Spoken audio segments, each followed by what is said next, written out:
to liberate all sentient beings, give rise to the supreme and unsurpassed bodhicitta. Today, the content of our lecture is the Song of Victory, the wondrous sound of the celestial drum, composed by the Dharma King, the wish-fulfilling jewel. Actually, most of the students here are very familiar with this teaching already. It is regarded as one of the most extraordinary and concise pith instructions ever given by the Dharma King in his lifetime, renowned for its clarity and depth, and cherished by all who value his teachings. For example, the heart essence of sincere advice and the nectar-like heart essence of instruction, timely instructions on magnetizing activities, as well as the renowned Song of Victory. These works, it should indeed be said, throughout the Master's entire life, were distilled through practice and by listening and contemplation, and are truly the precious pith instructions that are the crystallization of many years of profound wisdom. Therefore, they are fundamentally different from what worldly people do. For example, such as conducting specialized research for 2 or 3 years, or holding in-depth academic discussions, such as seminars or similar events, and then producing some papers as a result. These are not like that. Because we are also aware of the Master's situation, judging from his realization, his biography, and his qualities from the time of Shakyamuni Buddha to Guru Padmasambhava, in lifetime after lifetime, he has always been a saint and master.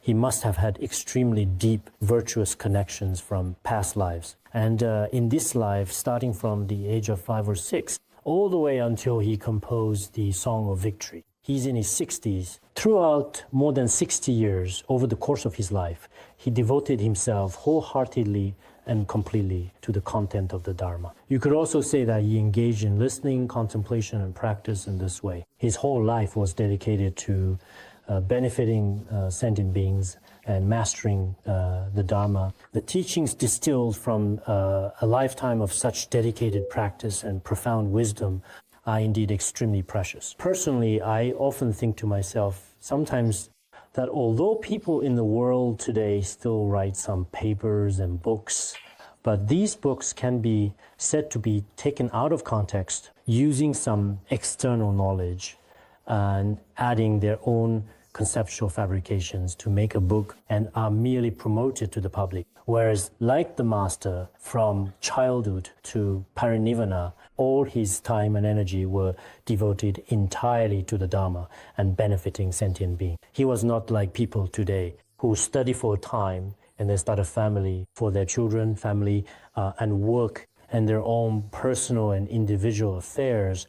They essentially end up wasting almost all of their time and only use whatever spare time they have to do some research and write books. In terms of both time and value, there is a tremendous difference. Therefore, we should also clearly recognize that these precious teachings are truly extraordinary. People with wisdom will truly and fully understand this after studying. When the Dharma King taught us, we didn't really feel this way either. But later on, as time went by, over the course of time, and we regularly reflected on certain aspects of the Dharma and also observed the various religions and philosophies in society, as well as the many kinds of worldly wisdom and thoughts people have. It was only after summing all of this up we realized that the elder was truly a king among men. This is the feeling we had.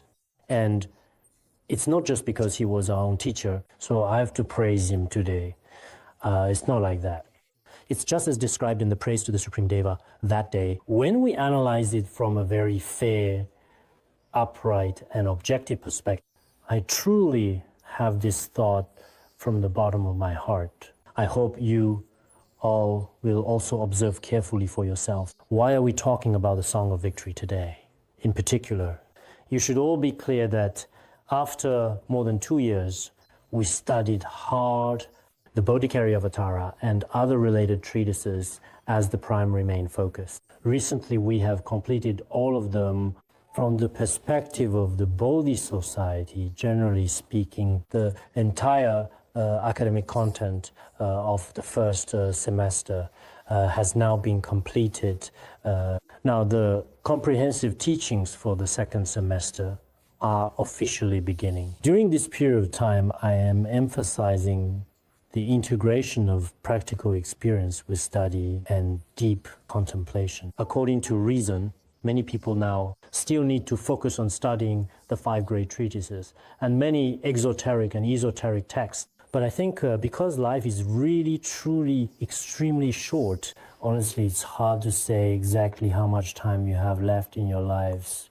And it's hard to say how long you will live in this world. Life passes quickly. Some time ago, I went to Beijing, about a week ago. There was a Dharma teacher in Luhuo discussing issues, abstaining from killing and releasing lives, happy. But yesterday, due to some incident, he already passed away from this world. Within just 1 week, a person's life, in an instant, in just a split second, was gone. Many of our human lives are also of this particular nature. Therefore, this year, I've really been thinking all along to simply bring the teachings on practice to the forefront and talk about them first. If there is time in the future, we can continue to study. Of course, for the fourfold assembly of disciples living in the Institute, the 5 great treatises completed, Ornament of Clear Realization, will be covered later. Everything else has been studied. But for many Dharma friends, especially those mainly from the Bodhi Society outside right now, they are just beginning to enter and study the Dharma. The truly vast and profound teachings of Buddhism haven't learned yet just. However, it is possible that many people will be waiting for this knowledge all along, but meanwhile, many may leave. Therefore, we need to place emphasis on actual practice first. So in the second semester, the main focus will be on integrating study, contemplation, and practice. We are preparing to set up a Pure Land class, a preliminary practices class, and an Ornament of Clear Realization class. Learning will be divided into 3 groups. During the learning process, I have noticed that those studying the preliminary practices account for more than 70 or 80%. There are currently more people studying the preliminary practices, so this will be the main focus of the curriculum. At the same time, I sincerely hope that both the listeners and myself as the speaker see this Dharma teaching from start to finish to completion. This can't be achieved simply by wishing for it. I've also thought a lot about this issue. In these 2 years, will there be no problem? Will my own lifespan be sufficient to see it through? I ponder these questions, but in the end, I pray for the Guru and 3 jewels. Moreover, His Holiness, the wish-fulfilling jewel, mentioned this Song of the Path to Victory before. He said whenever any Dharma teacher or practitioner is about to give teachings or engage in practice, they should first recite it, explain it, or read it aloud. If this is done, the Dharma activity is completed with a good beginning and a good end. The Guru has emphasized this, and it holds profound meaning. There is deep interdependence beyond ordinary thought. I have great faith in this interdependent origination. So this time, no matter what, at the very beginning, it is best for everyone not to face obstacles. Obstacles affect anyone. In the degenerate age, ordinary beings, demonic influence, go with the flow and be swept away. Therefore, we sincerely hope to complete the preliminary practices. Essentially, this will occur more or less within approximately 2 years. When we look back on everything we have done, it becomes clear that this should be considered the greatest achievement of our entire lives. Whatever your parents leave you, whether it's a house or a jewel, none of it can truly be taken with you at the time of death. Even treasures from your workplace cannot be taken with you. But genuine practical spiritual practice, especially laying a solid foundation in the preliminary practices, will benefit lifetimes. For us, this is truly an excellent beginning. Myself included, we have all resolved to practice the preliminaries. We have all made this aspiration together. Before this, I want to share a teaching from our precious Guru. You could say that among the wisdom of the Venerable Master, this is a Vajra song, naturally flowed forth. I will recite this teaching for everyone. Many of you are probably already quite familiar in some way with the origin of this song. Back in 1995, the Dharma King became seriously ill. It was around September and he had planned to go to Taiwan at that time. Then he planned to go to Nepal to Guru Padmasambhava's long life cave. He planned to stay to practice long life rituals. That was the plan. But when he got to Chengdu, he was handing his passport, obstacles arose.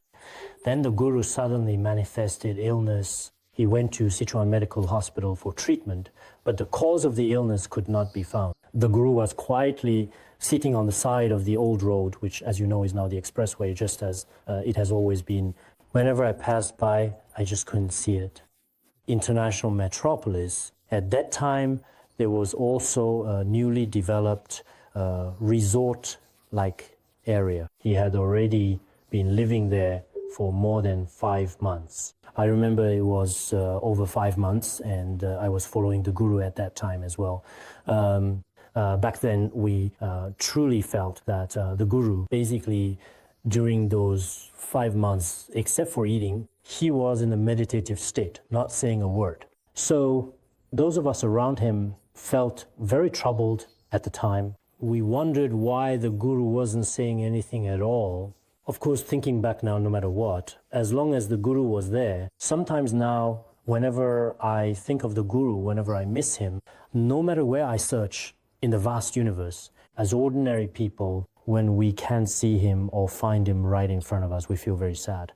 At that time, even if he didn't speak, as long as there was an object of veneration, we felt happy. But back then, we didn't feel that way. We stayed there always.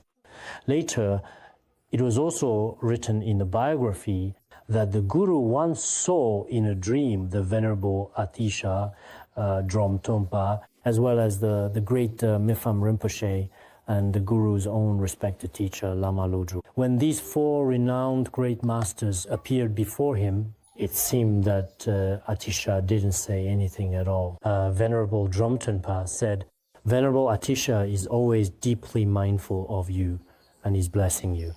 Now, the churning, surging waves of the vast ocean, it should, for clarity, be interrupted. On March, do you understand the meaning of this? That's what the Venerable Drom Trungpa said at the time.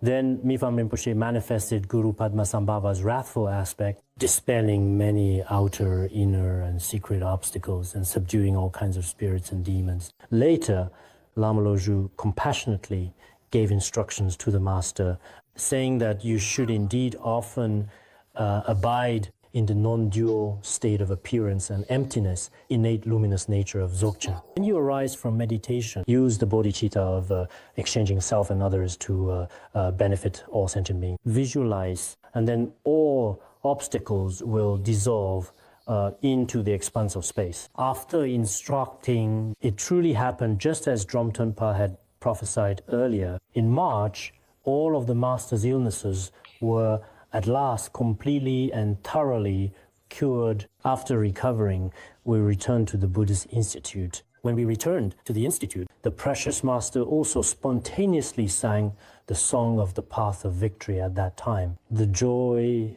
of all the fourfold assembly of disciples gathering together at that moment was absolutely, truly beyond words. At that time, the master named the Han Chinese disciples Dharma Center, Vajra Demon Subduing Island. In other words, it was a symbol of victory. The title of this song is actually Song of the Path of Victory. Why is it called the Song of Victory? Because through the battle of spiritual practice, all inner, outer, and secret obstacles are removed and victory is achieved. It can be said that in the course of practice, one ultimately attains both happiness and victory. Such a song of the path is like the sound of the god's drums subduing the asuras. It is a symbol of the god's victory. In the same way, this is a song of the path that represents victory. This path song has profound teachings. The master, throughout his life, left all his essential instructions to us, the later generations. Let me also briefly explain the origin of this song for everyone. The origin of this song by the master is as follows. Next, it can be divided into the initial meaning, the main meaning, and finally, the final meaning. We'll cover 3 points. First, the meaning is a homage verse. Just now, I gave a basic and simple explanation of the title, Protector, embodiment of all Buddha's wisdom.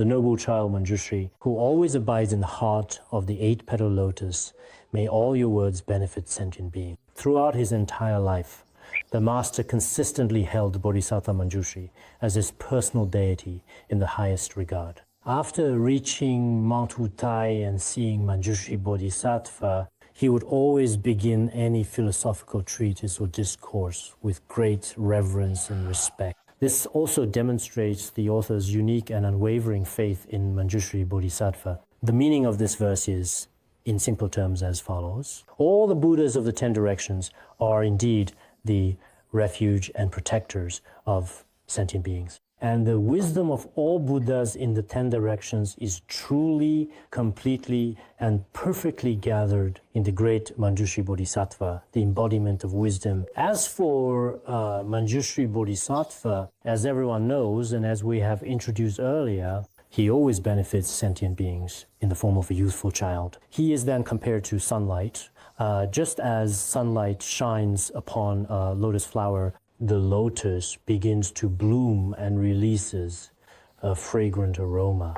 In the same way, Manjushri Bodhisattva's unique wisdom and blessing power merge into the author's heart like an eight-petaled lotus. Of course, why is it called eight-petaled? In Vajrayana Buddhism, there are many supreme practices, and our heart is often compared to an eight-petal lotus with many esoteric and exoteric practices related to this. But here, there's no need to go into that.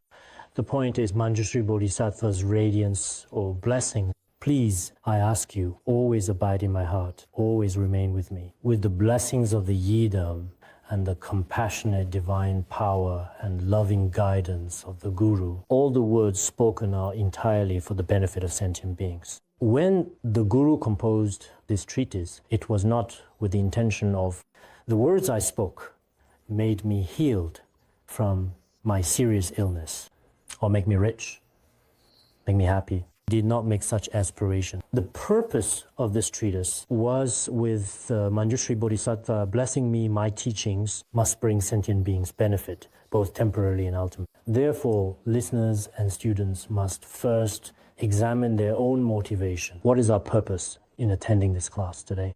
Some people might be in a rather muddled state, thinking everyone else is attending the class, so I'll join too. Some people, when it comes to teaching the preliminary practices, have heard the Song of Victory is very pleasant to listen to and approach it with this mindset. Motivation's incorrect. Our attitude should be, all the merit I gain from attending this class this time, may it benefit countless sentient beings. The Dharma teachings I hear and receive, not for me, but for all beings.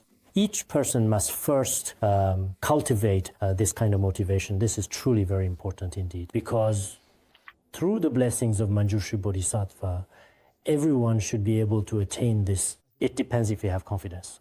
If you have confidence, Manjushri Bodhisattva can be said to be the embodiment of the wisdom of all Buddhas and Bodhisattvas in the 10 directions. There is even a saying that he is the father of all Buddhas. Because Manjushri Bodhisattva encourages countless, boundless Buddhas in the world, guiding them to generate bodhicitta at the very beginning. Even before he himself attained Buddhahood, he was always inspiring others to give rise to bodhicitta. This is how it is. Biography of Manjushri Bodhisattva mentions this account. Once, when the Buddha was teaching the Dharma at Vulture Peak, there was a famous Khorza named Miao Jingguang living in a city below the mountain. Because her skin emitted a golden radiance, she was extremely beautiful and attractive. Even the king, his trusted ministers, and all kinds of men in the world were fond of her, pursued her, although she was a courtesan, a person of the lowest caste in the world, but people were especially fond of her. There were always so many people from all walks of life frequently gathered around her. Once she decided to go to a beautiful, lively pleasure garden in order to have some fun and enjoy herself together with the son of a prominent merchant chief. While they were on their way, making their journey through the quiet streets, Manjushri Bodhisattva realized that the conditions to guide her had ripened. He too was on the road. Manjushri Bodhisattva himself appeared extremely beautiful emitting all kinds of splendid and colorful lights, quietly illuminating the surroundings and waiting for travelers to pass by. When the beautiful Lady Golden Light saw Manjushri Bodhisattva, she noticed the light from Manjushri Bodhisattva's body was brighter, far surpassing the golden light that she herself emitted. It was as if under his radiance she felt profoundly ashamed and embarrassed. She felt embarrassed, but on the other hand she developed sincere admiration for the noble dignity of his body and clothing, and very much wanted to be with him. Because quite often when a woman sees something beautiful, she finds herself becoming attracted to it. At this moment, Manjushri Bodhisattva empowered the Heavenly King of much hearing to advise her, "You should not give rise to desire for him. He is the embodiment of all Buddha's wisdom, Manjushri Bodhisattva. Manjushri Bodhisattva can grant you all your wishes and fulfill all your desires." "What do you need?" The beautiful lady replied, "I don't need anything. What I want most is your truly beautiful clothing." Manjushri Bodhisattva said, "If you want my clothing, if you aspire to Bodhi, I will give them to you." At that time, she didn't understand what Bodhi meant. It was like some people new to Buddhism nowadays, she didn't know what Bodhi was, so Manjushri Bodhisattva explained it to her in detail. While explaining, Shakyamuni Buddha on Vulture Peak praised, saying, "Well done, the 3,000 worlds shake." At that time, many curious followers asked why such a sound was made Buddha. Now, Manjushri Bodhisattva is using his compassion and wisdom to guide a certain courtesan. Then he was expounding the Dharma. Some of you can go there to listen if you want. Shakyamuni Buddha's disciples were beside him, also went to where Manjushri Bodhisattva was. It's just like now when some lamas are giving teachings or empowerments, many people rush over there. There are few people left by the lama's side. Many people around Shakyamuni Buddha joined Manjushri Bodhisattva. At that time, among Manjushri Bodhisattva's followers who were present, some attained the pure Dharma eye, and some achieved the patience of the unborn Dharma. Some had reached fruit of non-retrogression, and tens of thousands of people had already achieved different levels of realization. At that time, the prostitute, who was mentioned earlier, she too developed conviction that all phenomena lack inherent existence. She wanted to be a monastic with Manjushri, saying, "I want to renounce." Manjushri said, "Ordaining isn't shaving your head. What matters is to practice the Buddha's teachings for all beings, especially to truly let go of oneself. This indeed is a profound form of renunciation for a bodhisattva." Then, if she wishes, allow her to go with the merchant's son. When she went with the merchant's son into the paradise, impermanence manifested. The beautiful courtesan died in his arms. At first, the merchant's son was very sad, but later, as he observed beautiful woman's body, while we contemplate impurity, it decayed and he became extremely frightened. He then started running toward Vulture Peak, seeking refuge with Shakyamuni Buddha. Shakyamuni Buddha taught him the Dharma, and he too attained the forbearance of the non-arising of phenomena. At that time, Shakyamuni Buddha gave a prophecy regarding the courtesan just now. Because Manjushri Bodhisattva inspired her to develop bodhicitta, she would in the future become the Tathagata jewel radiance in a certain pure land. As for the merchant's son just now, you too will become a bodhisattva under her guidance. At that moment, the merchant's son asked, "Why did Manjushri Bodhisattva give rise to such an aspiration?" "Your disciple is me. I become a bodhisattva, while Manjushri Bodhisattva's disciple becomes a Buddha." Why is it like this? He couldn't quite understand. Shakyamuni Buddha said, "I too first made aspirations in front of Manjushri Bodhisattva. Moreover, countless Buddhas in the past also made their aspirations before Manjushri Bodhisattva. Many of you are also making aspirations before Manjushri Bodhisattva and becoming Buddhas. Future Buddhas will vow to Manjushri Bodhisattva, become Buddhas. Therefore, his merits have been described in great detail already." Everyone present here. Dharma King Rinpoche said, should regularly recite Manjushri's heart mantras and pray to Manjushri, because the blessings and power of Manjushri Bodhisattva are different from those of other Buddhas and Bodhisattvas. This is stated in relevant scriptures. I don't know Shakyamuni Buddha's or Manjushri Bodhisattva's merit, but since we have the scriptures as Buddhists, we take the compassionate Buddha Sutras as our basis to make such determination. This is reliable. If we regularly pray to Manjushri Bodhisattva, life after life we can gain wisdom.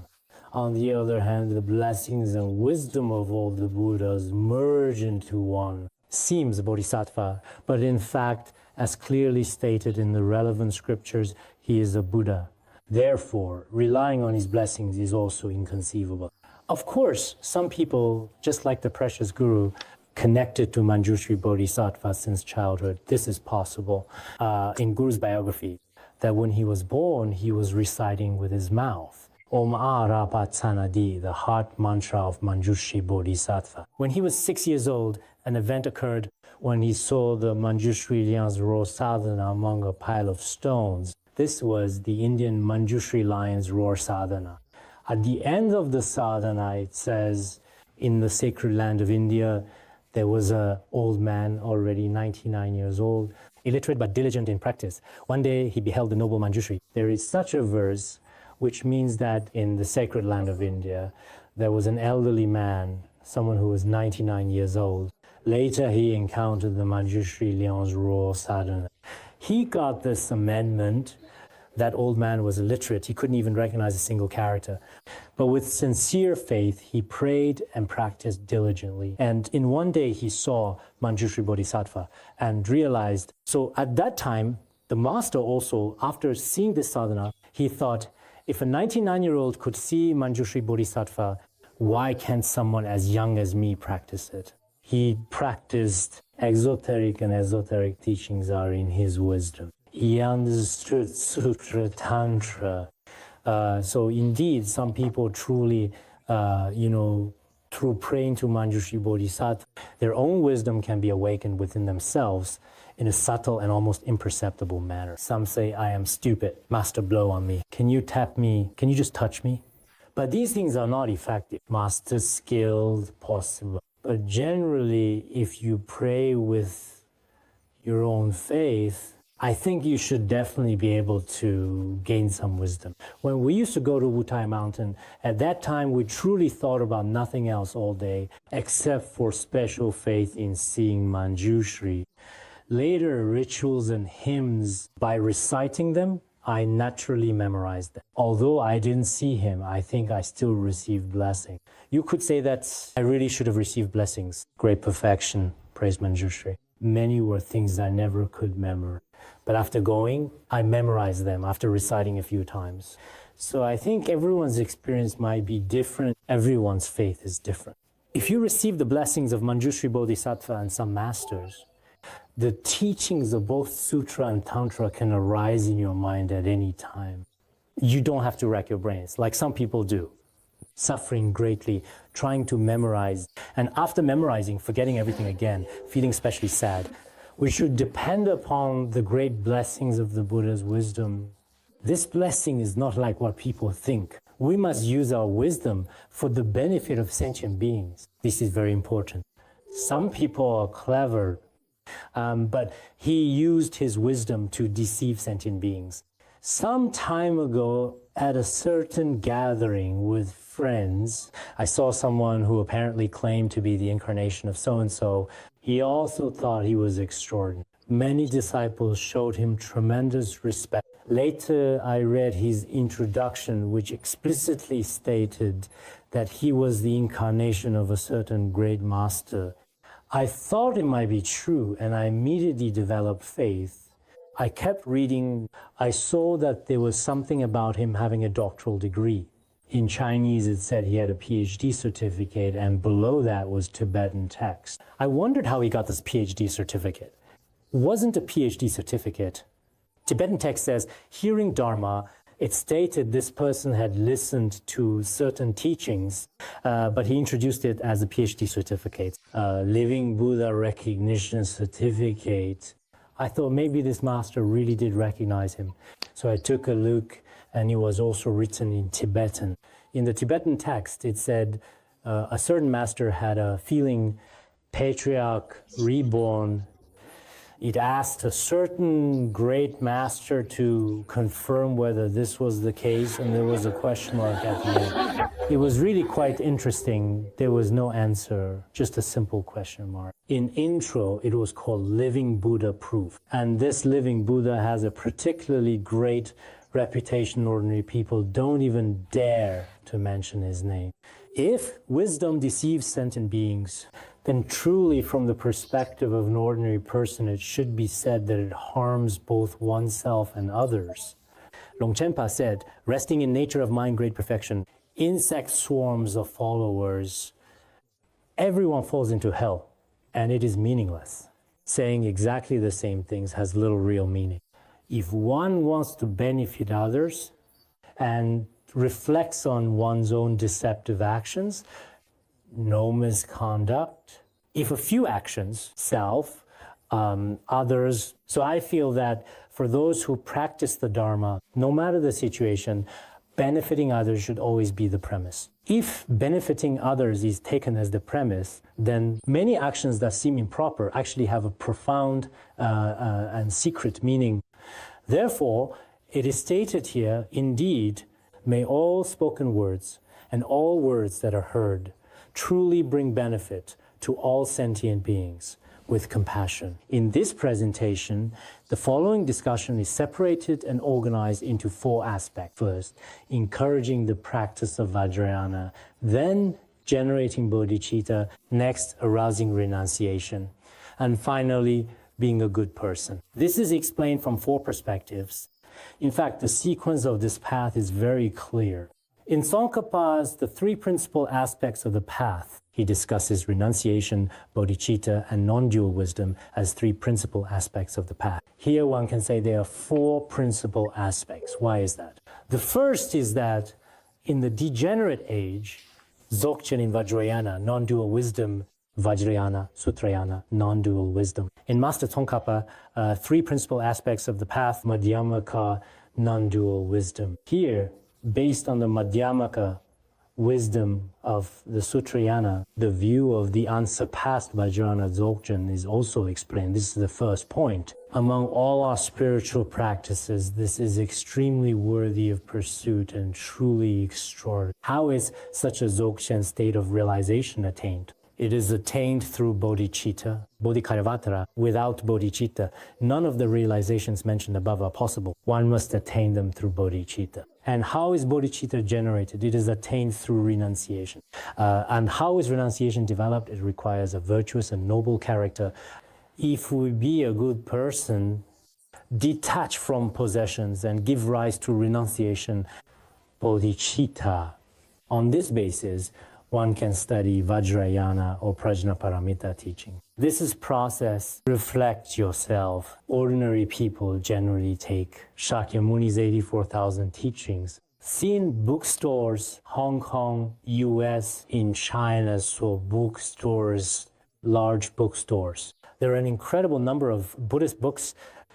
If I studied many sutras, how could I finish them in my short life? It's absolutely impossible.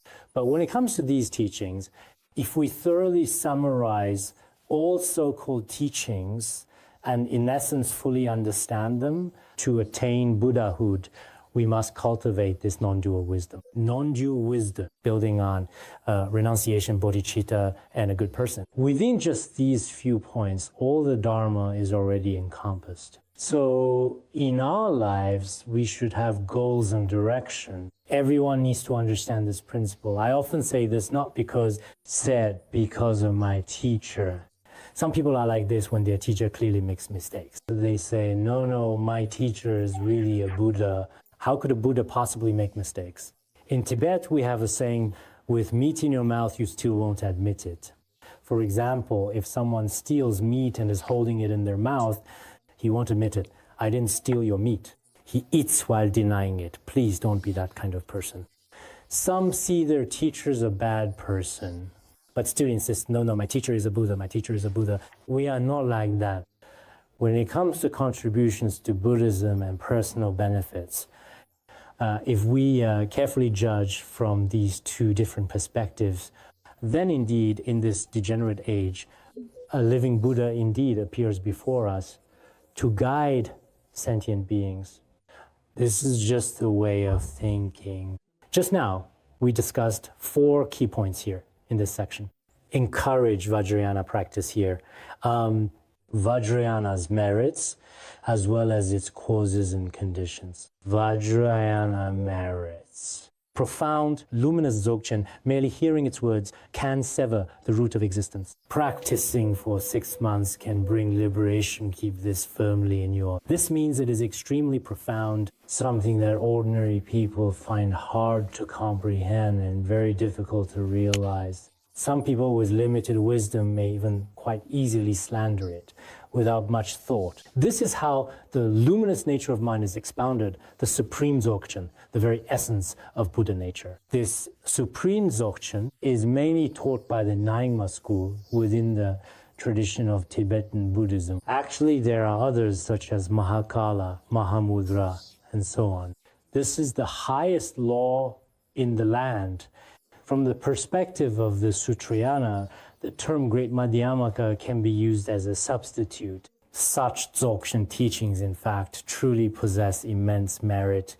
A few of its words, when we hear them or come into contact with its scriptures, or recall them, think about them, or even carry them with us. Hearing liberation, seeing liberation, attachment liberation, touch liberation. These unimaginable. It's like someone who has never ridden a tractor before. Seeing people sitting in an airplane, he simply can't believe it. That's impossible. I've never even ridden a tractor myself. Like child on yak, amazed. So the non-dual wisdom state of Dzogchen, if you haven't practiced it yourself, you simply can't believe it. We haven't truly reached enlightenment. After more than 20 years, you could say that we have considered it, have experienced it, and gained benefits. So now, when someone uses words from Dzogchen and takes them out of context to claim that Vajrayana is not authentic, we want to laugh and won't respond. This person is truly pitiable. Their wisdom is exceptionally shallow. All we see is their shallowness beyond that. We really don't care. Will this person be able to present any particularly strong evidence or reasoning to harm Vajrayana? That won't happen. Especially in Chinese Buddhism and in the world today, people not understanding Vajrayana haven't been to Tibet. If you had studied with Tibetan Buddhists for 3 months, you not get Dzogchen basic. In past, I've encountered PhDs and postdocs. At first, they were especially arrogant. But later, not to mention Dzogchen, even some, they couldn't reason through it. They thought it would be as simple as physics or chemistry. In the end, they developed genuine faith and gradually gained confidence in the Dharma. Such Dharma, by hearing a few words and phrases, can cut off the root of samsara. 400 verses on the middle way. If even doubting Madhyamaka can sever the root, for those who encounter the unsurpassed secret teachings, it goes without saying. If one truly practices the preliminary, main, and concluding practices properly and in accordance with the Dharma, people with strong faith and a solid foundation can also attain liberation within 6 months. Previously, in the Vajrayatina Tantra, it is also stated, with unwavering faith, understanding, and practice for 6 months, one can attain the stage of Vajradhara. This particular scriptural citation is, in fact, also specifically referenced and mentioned in the well-known 50 verses of Guru Devotion Commentary.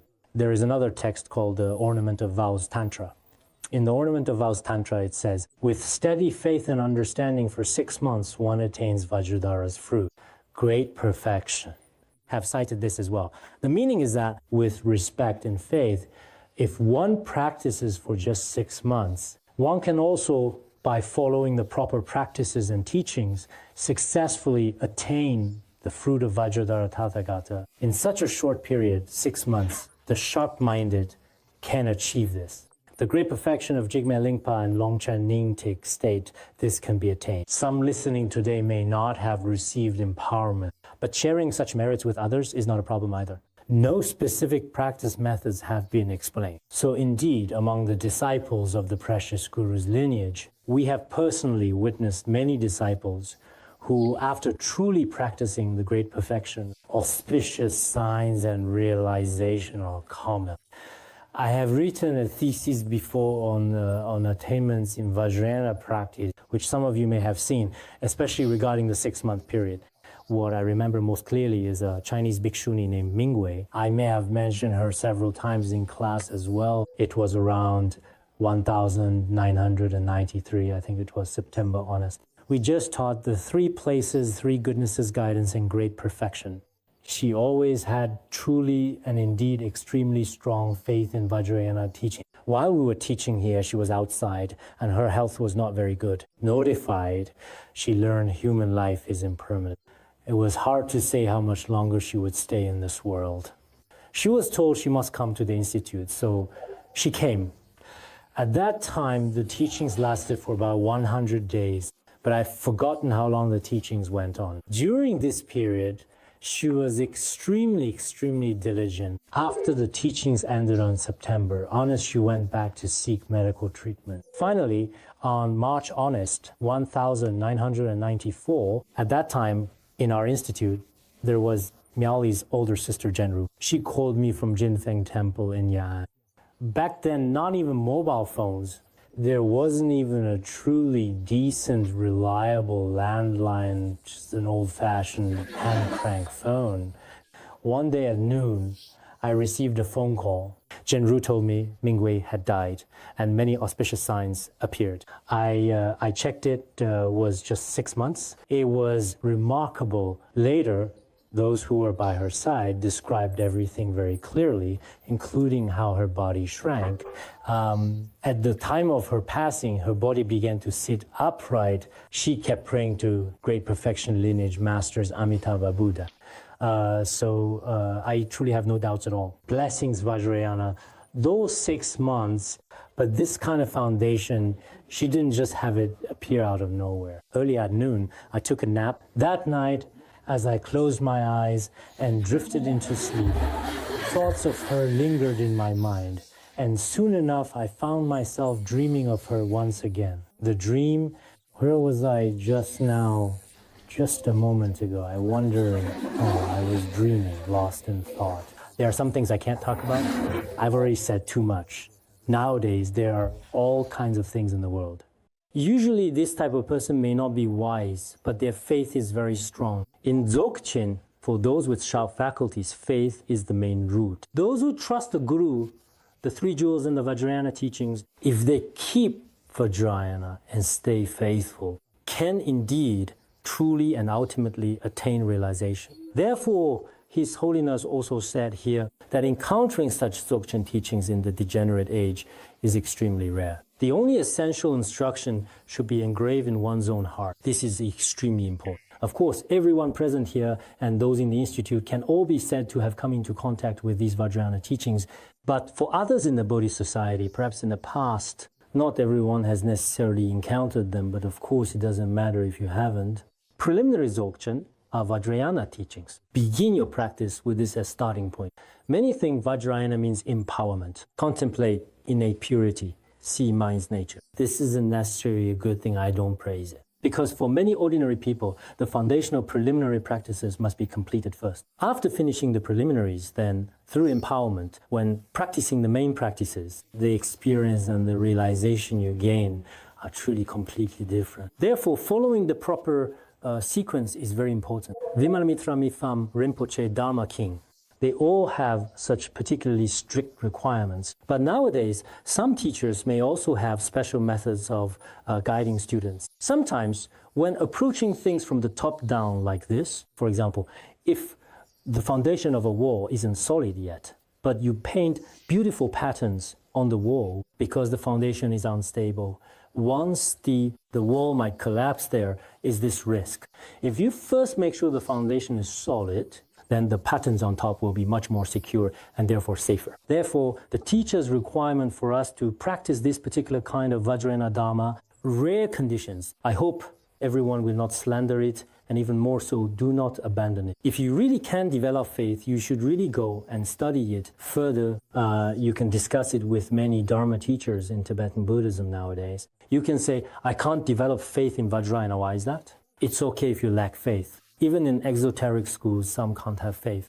But before you have a definite reason, be sure not to hold any prejudices against Vajrayana. Otherwise, like great masters in Chinese Buddhism who initially slandered Vajrayana but later repented. As we have mentioned many times before here, the first point is that Dzogchen teachings are rare and supreme. We must truly rely on such blessings, especially in our lives. In some Mifam Rinpoche teachings, in the darkness of the degenerate age, other teachings are not particularly effective at subduing the afflictions of sentient beings. Dzogchen teachings of Vajrayana. One can completely eradicate all afflictions within one's own mind stream. So, starting from this year, I have thought about this many times. Later, I consider teaching some Sutrayana every day, but that wouldn't work. Instead, with such an excellent, unsurpassed Vajrayana teaching right here, Sutrayana is very good. The profound aspects of Sutrayana should be close to Vajrayana. But after studying both Sutrayana and Vajrayana for years, there are still differences. We do not reject Sutrayana, but there are certain things you should really understand, especially after studying. Therefore, this year, I have also boldly asked everyone to practice the preliminaries. From various feedback, it seems things are going well.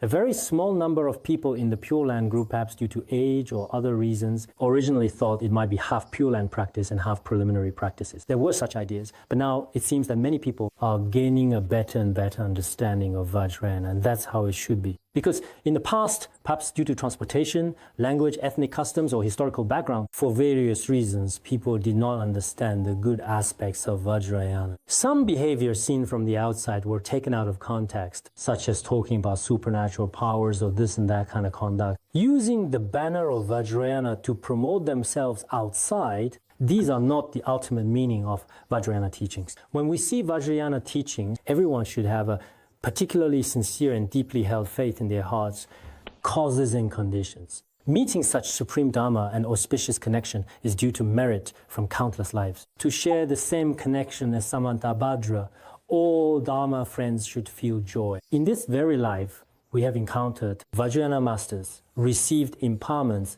and received transmission. Even now, disciples of the exoteric tradition recite the Shurangama mantra and the rebirth mantra. In fact, these are also part of Vajrayana teachings, you could say. No Vajrayana in exoteric tradition. That would also be incorrect.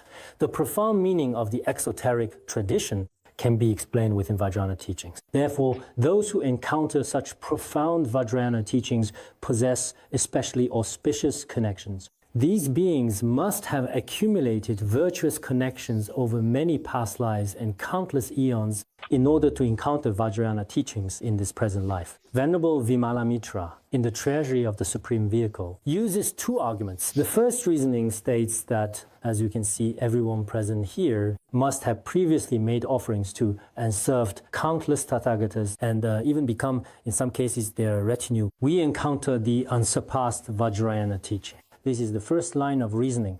The second line of reasoning is, all of us here, whether in this life, the Bhado state, or in future lives, will definitely attain realization because we have encountered the unsurpassed Vajrayana teaching. From the perspective of Buddhist logic, using these two lines of reasoning, now all sentient beings who hear the Vajrayana teachings all had Vajrayana teachings connections, past lives. Some people have already received empowerments and the lineage transmission from their guru. Yet they still ask, which is especially foolish, Master, do I perhaps have a karmic connection with Vajrayana teachings? Truly, these people simply are unable to understand Buddhist logic. Since you receive the Guru's empowerment and teachings, what more is there to ask? This is truly a clear sign of ignorance. Therefore, anyone who encounters Vajrayana teachings in this life not only has a truly karmic connection in this life, I can tell you this with certainty, but also had connections over countless past lives, millions of years. You have had Vajrayana connections with many gurus and Buddhas. This is not my opinion. This was said by the Dharma King of Tibet, the omniscient and stainless Longchenpa. He could truly be called the holy king of all of Tibet. No one does not acknowledge him. So for someone like you, who occasionally finds themselves in situations where things don't always go as planned, there are moments. Meeting these Vajrayana teachings in this life means you have the karmic link of Samantabhadra Tathagata. This includes some practices within Vajrayana, such as the Vajra chain, and many unique practices, these methods. Samantabhadra Tathagata instantly attained self-manifestation and self-liberation.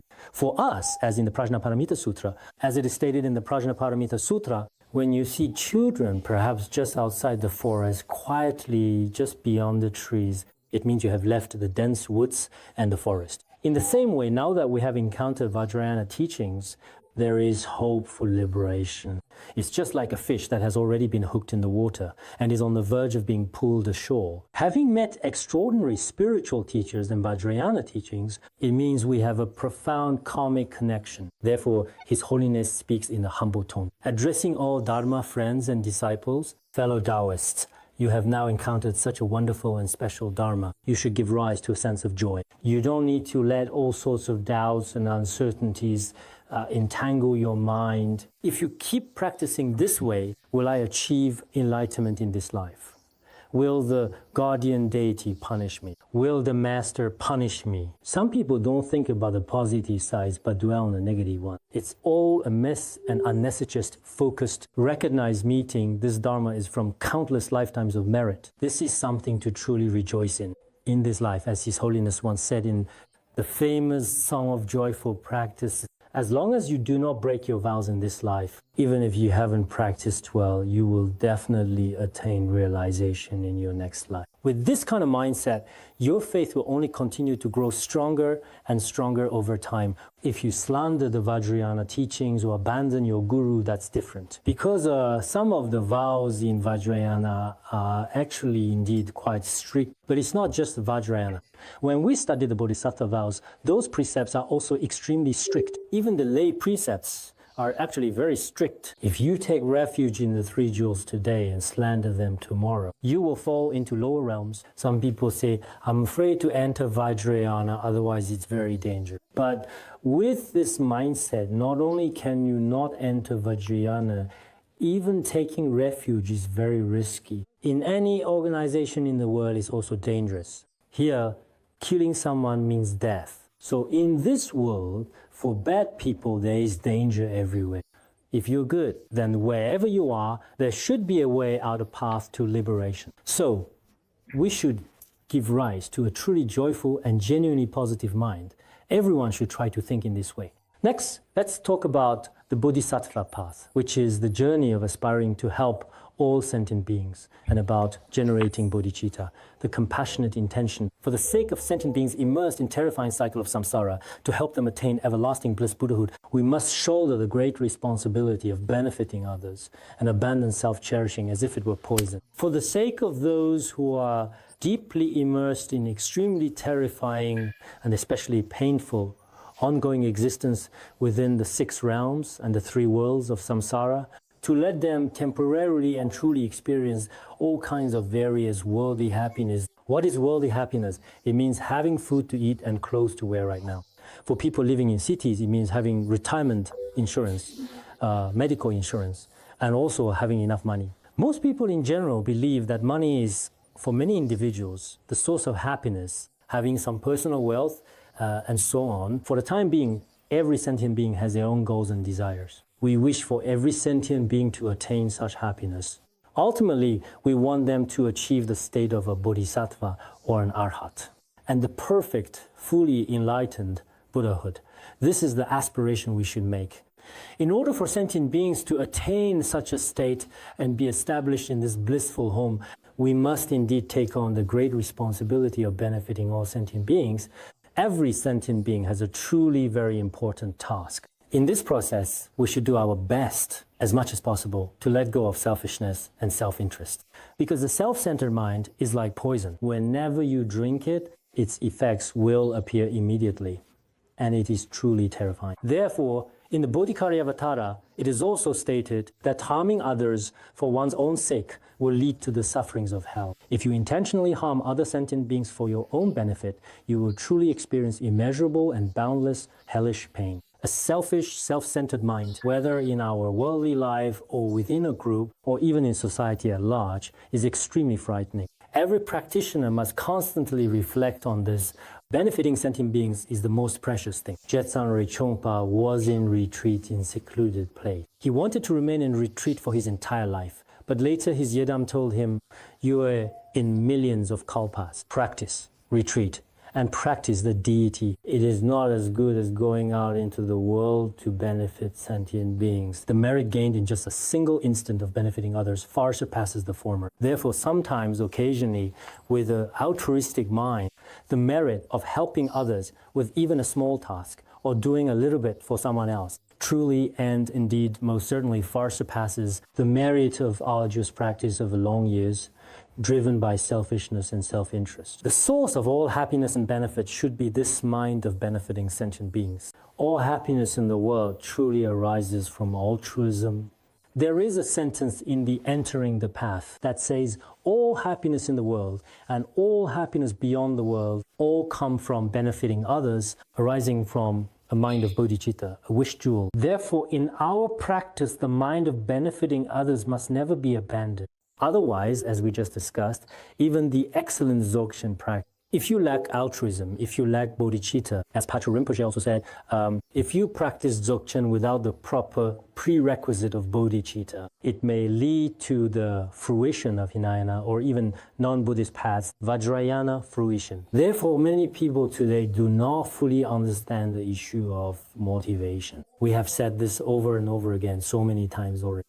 After repeating it so much, I actually feel quite gratified. When I meet people outside, people say, "Please bless me so that I may quickly give rise to genuine bodhicitta in my own mind stream." Some people may think this way, while others say it just to please me, deliberately asking for my blessing.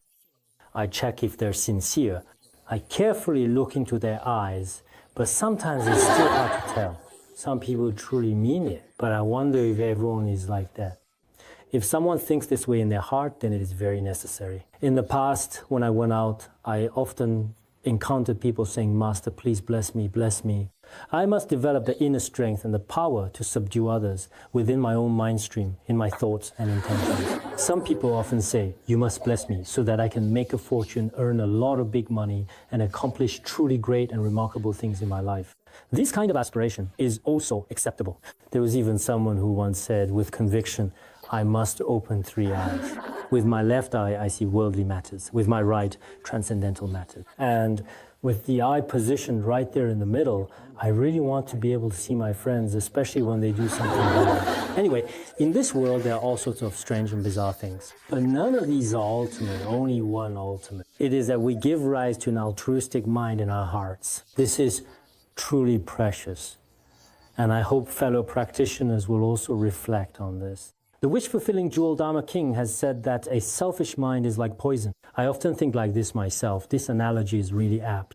No matter what situation we are in, those who are extremely self-centered and selfish will always eventually end up failing. Many arguments, sufferings, and mutual quarrels, all of these issues in essence ultimately originate from a self-centered mind. If there is truly no selfishness, then one becomes a bodhisattva.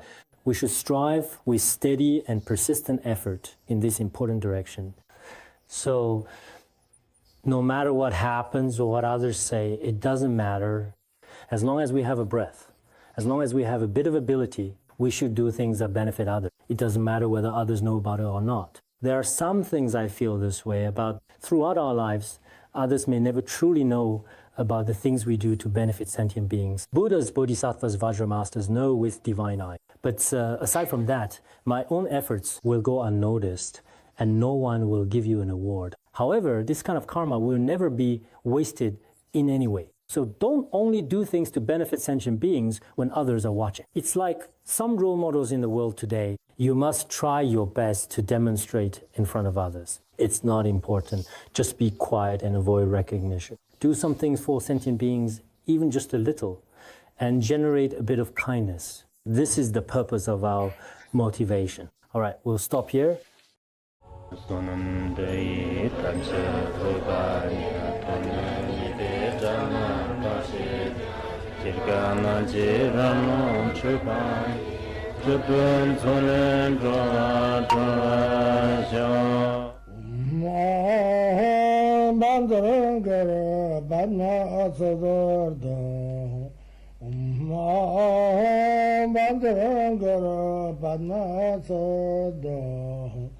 Om